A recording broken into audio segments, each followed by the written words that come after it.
Imagina un país donde las decisiones más importantes no se anuncian, no se votan y no aparecen en los discursos oficiales. Un país donde el poder real no vive en los parlamentos ni en los ministerios visibles, sino en oficinas cerradas, en empresas militares y en nombres que casi nunca se pronuncian en voz alta. Durante años, mientras el mundo miraba a Cuba a través de la figura de sus líderes públicos, existía otro centro de gravedad, silencioso pero determinante, que movía los hilos de la economía, la seguridad y la supervivencia del sistema. Cuando Cuba entró en la etapa más delicada de su historia reciente, marcada por crisis económicas profundas, reformas a medias y un relevo político cuidadosamente controlado, hubo un hombre que se convirtió en el verdadero arquitecto del poder práctico. No era presidente. No aparecía en carteles. No daba discursos encendidos. Sin embargo, todo pasaba por él. Cada hotel, cada puerto, cada contrato millonario, cada flujo de divisas que mantenía con vida al Estado. Su nombre era Luis Alberto Rodríguez López Calleja, y entender su ascenso es entender cómo funciona realmente el poder en Cuba. Para muchos cubanos, su nombre apenas era conocido. Para otros, simplemente no existía. Pero dentro del sistema, López Calleja era una figura central. No por carisma, ni por ideología, sino por algo mucho más decisivo, control. Control sobre el dinero, sobre las empresas estratégicas y sobre el músculo económico que sostenía al régimen cuando todo lo demás comenzaba a fallar. Mientras el país hablaba de socialismo, él administraba un modelo donde la lealtad se medía en ingresos y la estabilidad política dependía de balances financieros. En un país donde la mayoría de los ciudadanos luchaba por sobrevivir con salarios simbólicos, López Calleja dirigía un imperio empresarial que manejaba buena parte de la economía nacional. Un entramado tan grande y tan opaco que muchos lo describían como un Estado dentro del Estado. Un sistema donde las Fuerzas Armadas no solo defendían fronteras, sino que controlaban hoteles, tiendas, importaciones, exportaciones y negocios internacionales. Y en el centro de todo ese engranaje, estaba él. Su poder no surgió de la nada. Tampoco fue casual. Su relación personal con Raúl Castro lo colocó en una posición privilegiada, pero su verdadero mérito fue entender antes que nadie hacia dónde debía moverse el sistema para sobrevivir. Mientras otros seguían anclados en discursos ideológicos, López Calleja apostó por el control económico como garantía de continuidad. No necesitaba ser popular. Necesitaba ser indispensable.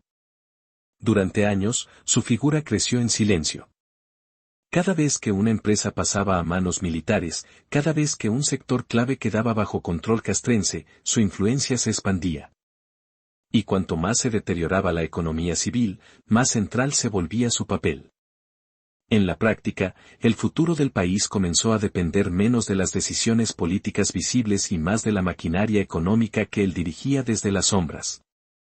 Pero como ocurre siempre en los sistemas cerrados, cuando una sola figura acumula demasiado poder, inevitablemente se convierte también en un punto de tensión.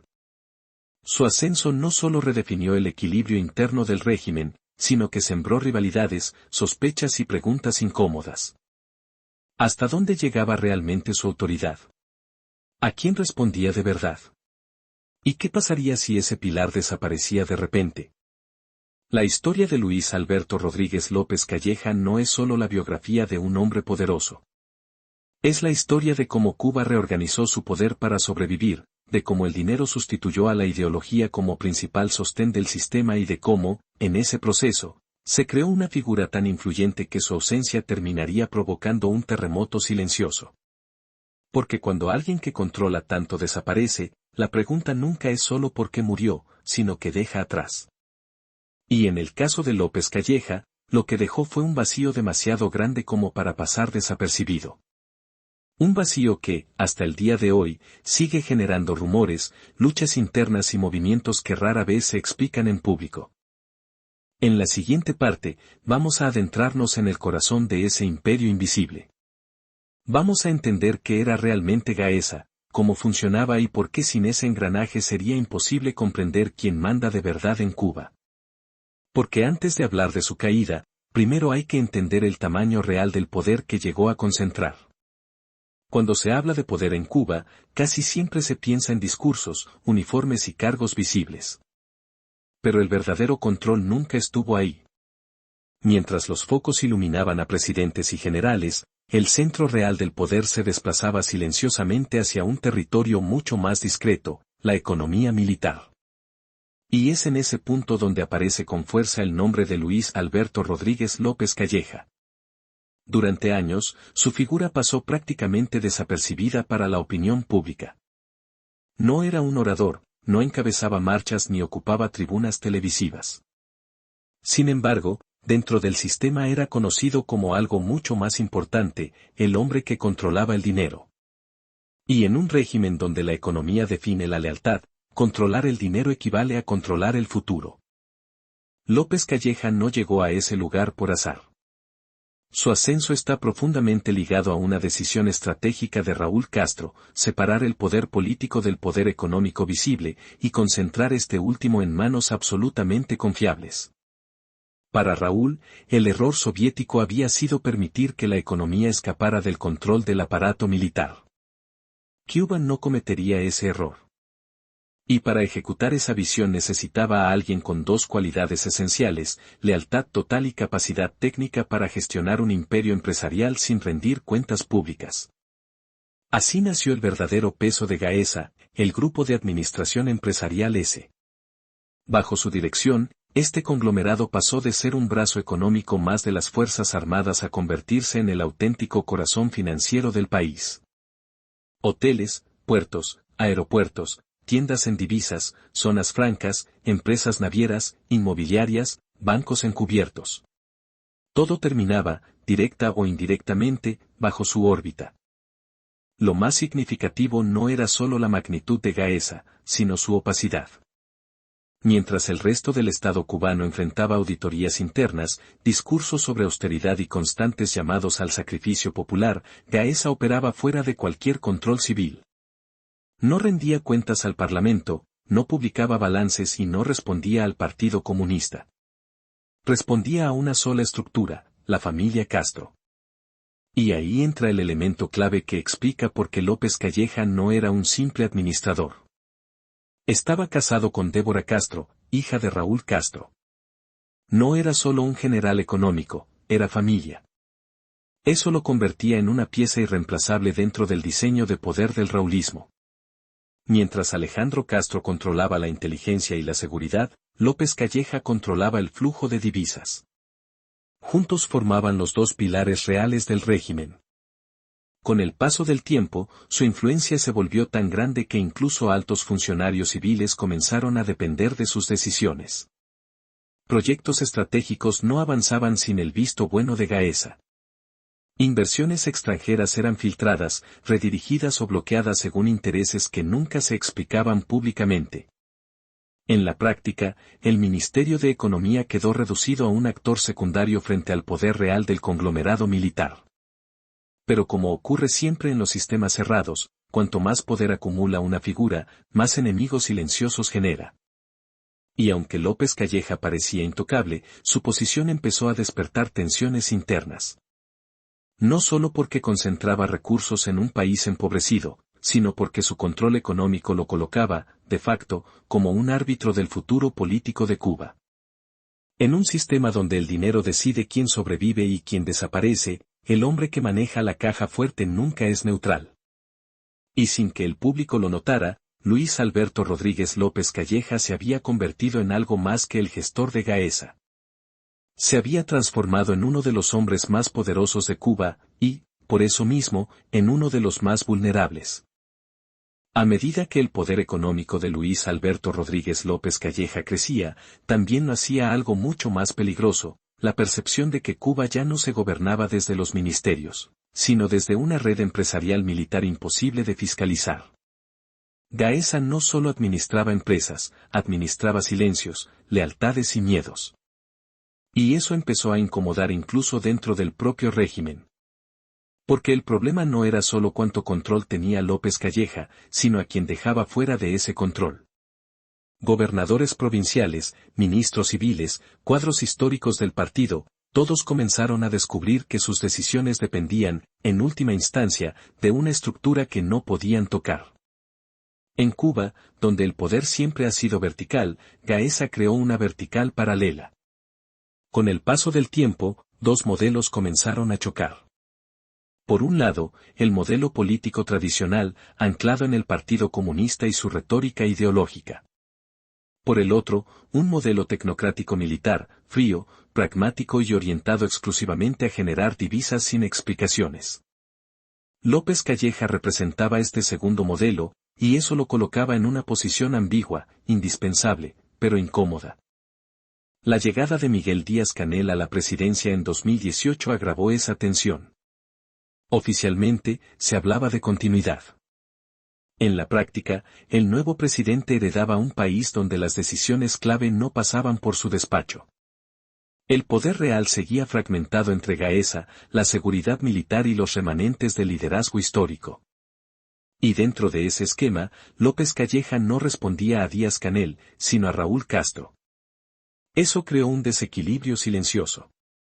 Mientras el presidente aparecía en televisión pidiendo sacrificios y explicando crisis, Gaesa continuaba operando como un Estado dentro del Estado.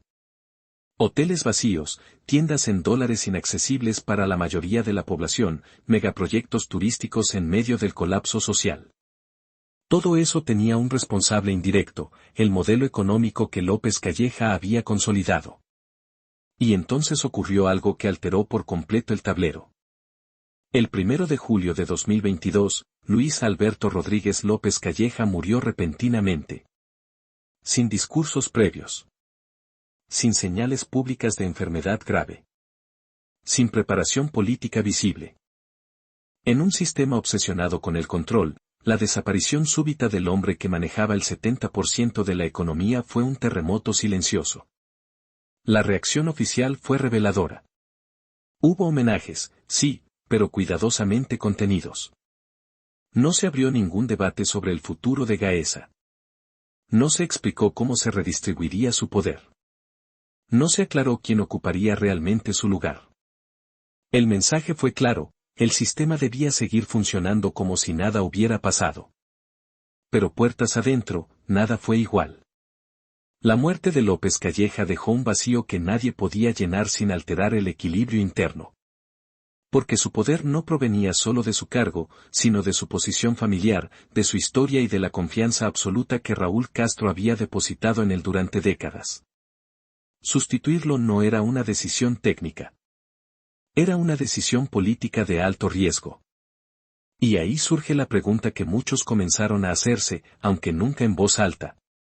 ¿Fue realmente una muerte natural, o el final conveniente de una figura que concentraba demasiado poder en un momento de crisis extrema? Esa pregunta no tiene una respuesta oficial. Pero su sola existencia revela algo fundamental: en Cuba, el verdadero poder no siempre cae por enemigos externos. A veces, el sistema se protege eliminando silenciosamente a sus propias piezas clave cuando dejan de ser funcionales. En la próxima parte, vamos a analizar qué ocurrió con Gaesa después de su muerte, quienes se beneficiaron del nuevo reparto de poder y por qué el legado de López Calleja sigue influyendo en la Cuba actual, incluso sin su presencia física. Porque en los regímenes cerrados, los hombres pueden desaparecer, pero las estructuras que crearon suelen sobrevivirlos. Tras la muerte de Luis Alberto Rodríguez López Calleja, el silencio se convirtió en la señal más clara de que algo delicado estaba ocurriendo. En un país donde cada cambio importante suele ir acompañado de discursos, consignas y explicaciones públicas, la ausencia total de información fue, en sí misma, un mensaje.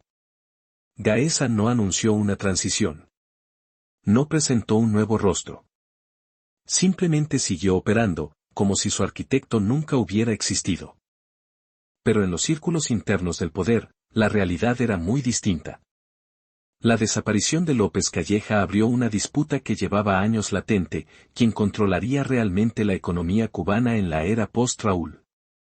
Porque aunque Miguel Díaz-Canel ostentara la presidencia, el corazón financiero del país seguía siendo un territorio militarizado, opaco y profundamente político.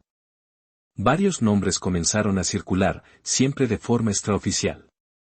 Generales con experiencia administrativa, cuadros leales al Ministerio de las Fuerzas Armadas, tecnócratas formados bajo el paraguas de Gaesa. Pero ninguno tenía algo que López Calleja sí poseía, legitimidad familiar. Sin el vínculo directo con Raúl Castro, cualquier sucesor quedaba inevitablemente debilitado. Eso provocó un fenómeno clave, la fragmentación del poder económico. Donde antes existía una sola figura que concentraba decisiones, ahora aparecieron múltiples centros de influencia. Ninguno lo suficientemente fuerte para dominar por completo, pero todos lo bastante poderosos como para bloquearse entre sí. El resultado fue parálisis, improvisación y una creciente desconexión entre el discurso político y la gestión real del país. Mientras tanto, la crisis económica se profundizaba. Escasez, inflación descontrolada, éxodo masivo. Y en medio de ese colapso, Gaesa continuó priorizando el turismo de lujo, las tiendas en divisas y los proyectos orientados al extranjero. La pregunta comenzó a hacerse inevitable incluso entre sectores tradicionalmente leales al sistema: ¿para quién está funcionando realmente la economía cubana? La ausencia de López Calleja también dejó expuesta una contradicción fundamental. Durante años, el régimen había presentado a Gaesa como una solución técnica, no política. Pero su muerte demostró lo contrario. Si todo dependía tanto de una sola persona, entonces el modelo no era institucional, sino personalista. Y eso es exactamente lo que el sistema siempre dijo combatir. A partir de 2022, se empezó a notar otro cambio sutil pero significativo, la reaparición de viejos actores. Figuras que habían sido desplazadas durante el auge de Gaesa comenzaron a recuperar espacios. El Partido Comunista intentó reposicionarse. El discurso ideológico volvió a ocupar más tiempo en los medios. Era un intento evidente de reequilibrar el tablero. Pero el daño ya estaba hecho. El modelo económico diseñado por López Calleja había creado una dependencia estructural. Sin dólares, el Estado no funcionaba.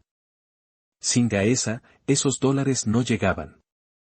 Y sin una figura fuerte al mando, el sistema entraba en una fase de vulnerabilidad inédita. Por eso, más que un simple funcionario fallecido, López Calleja se convirtió en una sombra incómoda. Su legado no podía ser reivindicado abiertamente, pero tampoco podía ser desmontado sin provocar un colapso mayor. Era el arquitecto de una estructura demasiado grande para desaparecer y demasiado polémica para ser defendida. Y ahí es donde la historia se vuelve realmente inquietante. Porque cuando un régimen ya no puede explicar su presente sin reconocer a quienes lo construyeron desde las sombras, empieza a enfrentarse a un dilema peligroso: aceptar la verdad o seguir gobernando desde el silencio. En la próxima y última parte, vamos a responder la pregunta final: ¿fue López Calleja un simple gestor económico, o el verdadero heredero del poder que nunca llegó a gobernar oficialmente? Y, sobre todo, ¿qué nos dice su historia sobre el futuro real de Cuba? La historia de Luis Alberto Rodríguez López Calleja no termina con su muerte.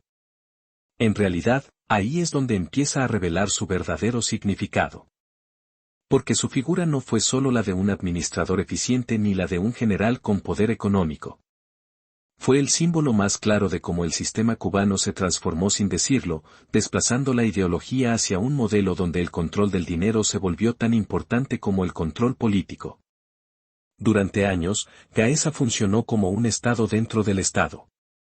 No respondía al Parlamento, no rendía cuentas públicas y operaba bajo una lógica militar donde la transparencia no era una virtud, sino una amenaza. López Calleja fue el hombre que entendió que el futuro del poder en Cuba no pasaba por discursos, sino por divisas. Y actuó en consecuencia. Su caída, o más bien, su desaparición física, dejó al descubierto una verdad incómoda: el régimen había apostado demasiado a una sola estructura y a un solo operador. Cuando ese pilar se derrumbó, no hubo plan alternativo claro. Solo ajustes improvisados, silencios prolongados y una crisis que siguió profundizándose. Hoy, Cuba vive una de las etapas más difíciles de su historia reciente. El país se vacía, la economía no despega y el discurso oficial parece cada vez más desconectado de la realidad cotidiana. En ese contexto, la figura de López Calleja adquiere otra dimensión. No como salvador, sino como advertencia. La advertencia de lo que ocurre cuando el poder se concentra, se oculta y se personaliza en exceso. Tal vez nunca sepamos con exactitud hasta dónde llegó su influencia ni qué conflictos internos provocó su ascenso. Tal vez muchos documentos sigan sellados durante décadas. Pero lo que sí sabemos es esto: sin entender el papel de López Calleja, es imposible comprender cómo funciona realmente el poder en Cuba hoy. Porque a veces, las figuras más decisivas no son las que hablan en público ni las que aparecen en los carteles. Son las que operan desde las sombras, mueven los recursos, controlan los flujos y deciden qué se construye y qué se deja caer. Ahora te toca a ti sacar tus propias conclusiones. ¿Crees que López Calleja fue el verdadero arquitecto del poder económico cubano? ¿O fue solo una pieza más en un sistema que termina devorando incluso a sus hombres más leales? ¿Puede sobrevivir el modelo que él creó sin alguien capaz de controlarlo? Déjamelo en los comentarios. Si este análisis te ayudó a entender mejor los engranajes ocultos del poder en Cuba, suscríbete al canal y activa la campana para no perderte los próximos episodios. Aquí seguimos desenterrando las historias que rara vez se cuentan, pero que explican todo. Nos vemos en el próximo video.